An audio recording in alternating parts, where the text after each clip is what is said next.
Businesses have a lot of documents that just go to waste and they are unused. These are considered dark data, invoices, contracts, and reports. Nobody's going to see them and they're going to be forgotten.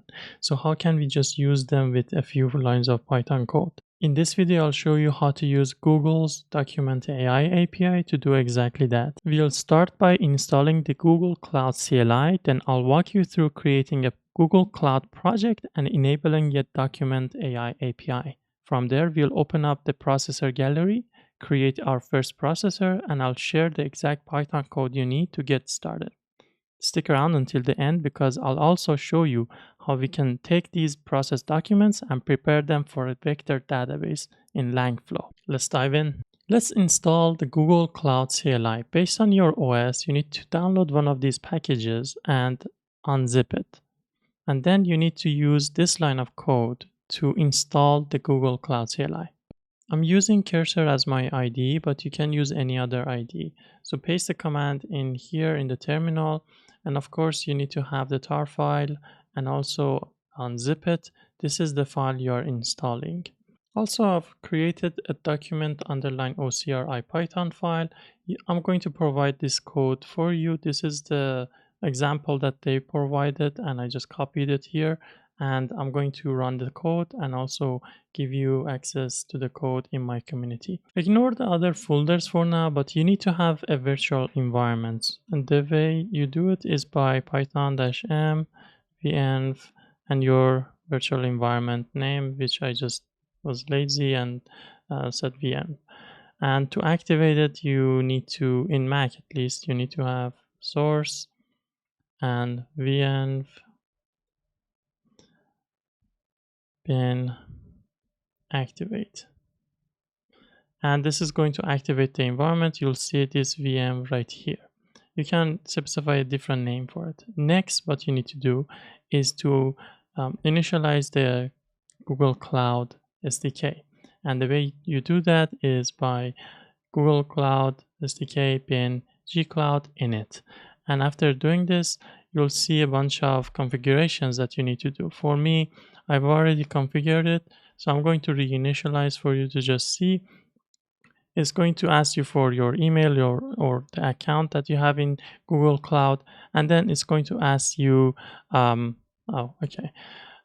which project you want to use. I already have a project. I created that before. I'm going to use that, and I'm going to show you how you can create a project as well. And in here, I'm going to just choose that, and that's going to be it for setting up the Google Cloud. Let's go to Google Cloud and see how we can create a project. So if you don't have a Google Cloud account, you need to create that and come to this page, select a project or create a new project and call it something, and the organization is going to be no organization if you are a solo developer. And then the next thing you need to do is to come into the search bar, search for Document AI, which is one of the products. It's going to open up this page for you, and in here you can explore the processors. These are the OCRs that are going to help you process the documents that you have. I'm going to have a general document OCR. I'm going to select this, have a name for it, and create. I've already created that in my processors, as you can see here. And this is what I have. I'm going to click on it, and I'm seeing all these ID, status, processor type. And if you click on this get code, you'll see the REST API and also the Python code you can use for accessing this OCR. I'm going to show you in code how we can access this and use this OCR. I'm going to process this PDF that I downloaded from Google Cloud. It says Future of AI, Perspectives for Startups 2025. And there is the table of content and also all these text that you can see here. So for doing that, I've already copied the official code they provided. You can see we are reading Google Cloud Document AI. So what you need to do is to install Google. So the way you do that is by install Google and also Google Cloud Document AI. So these are already installed in my environment, so I'm already having them. But if you don't, you need to install them. It's going to be in your virtual environment. And there is this function, process document sample, which gets the project ID, location, process ID, a file path, mini type, and a field mask, processor version ID. These two are optional at the end, but all the other ones are required.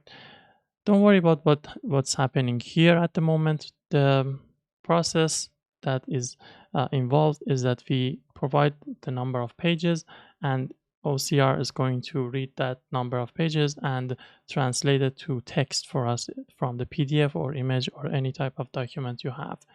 That can be a receipt, an ID card, or anything that you want.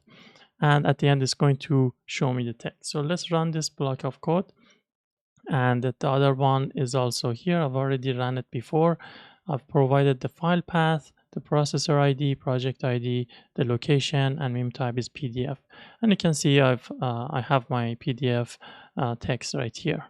Next, I'm going to show you how we can just create a node in Langflow and use this API in Langflow and create a workflow out of it to just not be bounded by the code. So the way to do that is that first you need to install Langflow, and the way to do that is coming down to this GitHub repository, clicking on copy of uv pip install langflow-u. Then I'm coming back to my project, and in here I paste this. The way to run it is to write uv run langflow run, and this is going to open up a browser page for you to actually work with Langflow and create your workflow. So let's see how that works.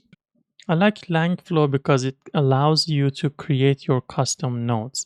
So after opening that localhost 7860 or 61-flows URL, you'll see this page, and you can create a new flow, which can be basic prompting, simple agent, vector store, rag, or any of these templates. But I'm going to just start with blank flow. Since I've already done that, I'm going to click on it, and you can see this workflow. I'm going to provide a JSON for this workflow in my community, and you can download it, and you don't have to write all the code again. So the way to create a custom node is to click on this button right here, new custom node, and in here you can click on this code right here up here, and you can change this. The way to do it is to copy this code, take it to ChatGPT or any other LLM model that you want, and say, okay, I want to use this part of my code in Langflow. Can you change this node to be based on what I have in my code? And it's going to give you the code. So that's exactly what I did for this node right here, Google Document AI. If I click on the node, you'll see all these message text input and all the other codes that I had in my IPython or the notebook that I showed you. This is the part from the notebook. And Google Cloud, you can see all the same codes are here, build output. And this is just going to make it a visual representation of that code that I have, and I can just come here, upload a file, change it to file path, feed it to the file path right here, give my project ID, location, processor ID if required, and meme type and MIME type, and then the number of pages I want to process. And I'm going to run this real quick. You can see any of these nodes can be run, and I'll see the output, which is using a parser to parse the value of the JSON that I get back from the Google API, and I'll see by clicking on this node. After running it, you'll see the parser is going to show me the text right here. This is the exact same text I got in my notebook. Now you can use it in a vector database. So this is how you can use Google's Document AI API. And if you found this video helpful, please like and subscribe so the algorithm picks it up and helps others. And also it motivates me to make more of these videos.